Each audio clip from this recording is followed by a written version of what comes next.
Hello family, welcome back to my new blog.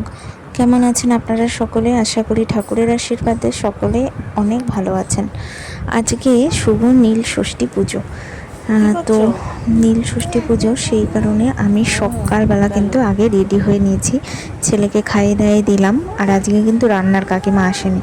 সকালে আমি ভাত বসিয়ে ছেলেকে খাইয়ে দাইয়ে দিয়েছি, দিয়ে আমি এখন বাজারে যাব। আর যেহেতু শাশুড়ি মা রুটি খাবে, তো রুটি বানিয়ে নিচ্ছে। আর আমি এখন বাজারে চলে আসলাম, প্রথমে মিষ্টি কিনতে আসলাম।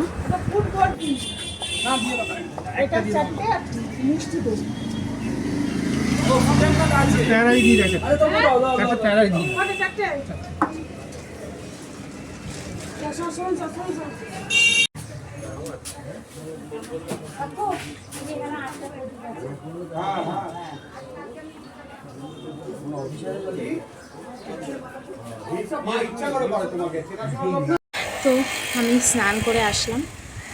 বাপরে বাপ, কি যে রোদ, কি রোদ যে। তো আমি ছাওয়ায় বসেছি, এখন বাসনগুলো মাজবো। ঠাকুর ঘরটা মোছা হয়েই গেছে। এত রোদে বাজার দোকান করে এসে তারপরে তো সকাল থেকে উপসী আছি আজকে।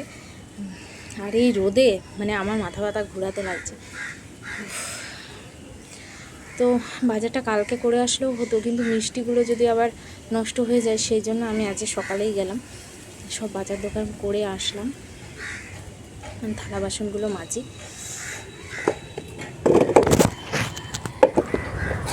এই যে আমি এখন বাসনগুলো মাজবো। তবে আমি কিন্তু কিছু কিছু বাসন আমি কিন্তু আগের দিনও অনেকগুলো মেজে রেখেছি তেঁতুল দিয়ে, কারণ আমি জানি আজকে আমার বাজার দোকান করতে করতে অনেক দেরি হয়ে যাবে। তো সেই জন্য আমি আগে কাজ করে রেখেছি। যেগুলো বাটা শুধু ঠাকুরকে দিয়েছি আমি, সেইগুলোই কিন্তু কালকে যা বাটা দিয়েছি ওইগুলোই আজকে শুধু মেজে নিচ্ছি। বাদ বাকি মহাদেবকে যা দেবো, যে সমস্ত বাটাগুলো দেবো, সেগুলো সব আমি আগের দিনই মেজে রেখেছিলাম। তো চলুন আপনাদেরকে দেখাই আজকে নীল ষষ্ঠী পুজোর জন্য কি কি বাজার করে আনলাম। ঠাকুরকে তো আমি ফল নিয়ে এসেছি, 5 রকম ফল। ফুল আজকে কিন্তু অনেকটাই এনেছি, যেহেতু আমাদের ফুল কিন্তু সোমবার বৃহস্পতিবার করে দিয়ে যায়। তারপরেও আমি, এটার মধ্যে আঙুর আছে, আজকে আরও ফুল কিনেছি, অনেকটা ফুল নিয়েছি। আজকে একটা আকন্দ ফুল নিচ্ছে 20 টাকা করে। যাই হোক, নেবেই, আজকে ওদের নেওয়ারই দিন।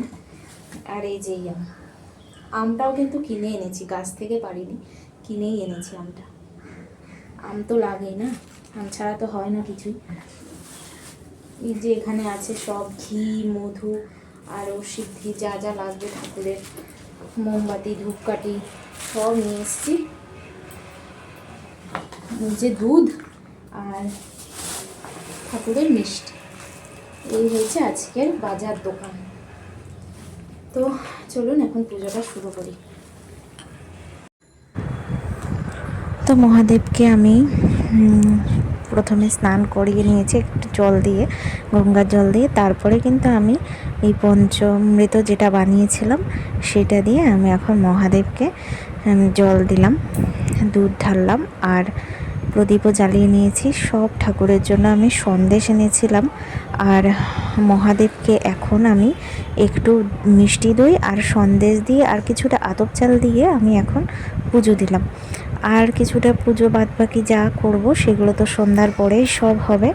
তো আমি সব ঠাকুরকে ফুল দিয়ে সুন্দর করে পুজো দেওয়া কমপ্লিট করলাম। পুজো দিয়ে নামলাম উপর থেকে। আর এখন কিন্তু ফলই খাবো, মানে সারাদিনে আমি ফল খেয়েই থাকবো। এই যে আমি ফল কেটে নিয়েছি, আর ওই সন্ধ্যার পরে একটু তখন খাবার খাবো। আর নয়তো সন্ধ্যাবাতি যতক্ষণ না দিচ্ছি ততক্ষণ পর্যন্ত আমি ফল খেয়েই থাকবো। তো খেয়ে নিই এখন ফলটা। এখন আবার শুরু করলাম সন্ধ্যা থেকে, দুপুরের পরে আবার ঠাকুর ঘরে আসলাম। 5টা থেকে 7টার মধ্যে পুজো দিতে হবে, সেই জন্য আসলাম।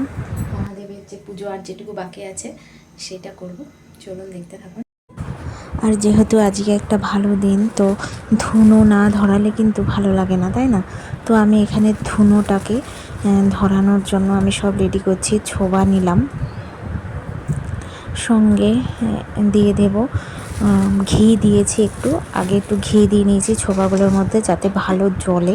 তারপর কর্পূরও দিলাম, আর তারপর দিয়েছি লোবান, ধুনো, এই সব কিছু দিয়ে ভালো করে মিশিয়েছি যাতে ভালো আগুনটা ধরে। বেশ ঘর বাড়িতে ধুনোর গন্ধ হবে, ভালোই লাগবে।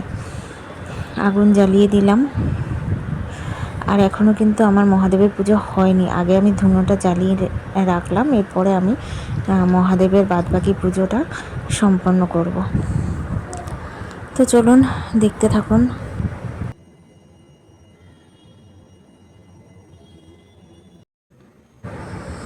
এই যে আমি মহাদেবকে 5 রকম ফল এখন দিলাম, তারপর এই যে মোমবাতিটা ধরাবো, এখনও ধরাইনি।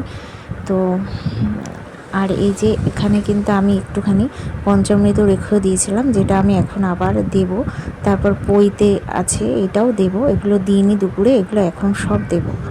তো এই যে ঠাকুরকে কাঁচা আম, যেটা বুটা শুদ্ধ দিতেই হয়, সেই সব শুদ্ধ দিয়ে 5 রকম ফল দিয়ে এই যে মোমবাতি জ্বালিয়ে দিলাম সন্তানের নামে। সবার সন্তান সুস্থ থাকুক, ভালো থাকুক, আমার সন্তানও সুস্থ থাকুক, ভালো থাকুক, এই কামনাই করি মহাদেবের কাছে। তো এই যে ধুনোটা, এখন আমি নিচে যাব, নিচে গিয়ে সারা বাড়িতে ধুনো দেব। আমার হয়ে গেল, এখন মোমবাতিটা জ্বলতে থাকুক। ঠাকুর ঘরে আসলাম, চুল ঠুল বেঁধে, আর ভাত শ্যামা চাল রান্না করেছি, রান্না বসিয়ে দিয়ে আসলাম। এখন আমি প্রসাদ তুলব। আর মোমবাতি, এই যে মোমবাতি কিন্তু এখনও জ্বলছে, তো মোমবাতি জ্বলুক, আমি প্রসাদটা তুলে নিয়ে যাই। আর রাতের জন্য আমি শ্যামা চাল রান্না করেছি, সঙ্গে একটু ঘি, আলু সিদ্ধ আর লঙ্কা দিয়ে খেতে বসে পড়লাম। আজকের দিনটা বেশ ভালোই কাটলো ঠাকুরের আশীর্বাদে। সবাই ভালো থাকবেন, টাটা।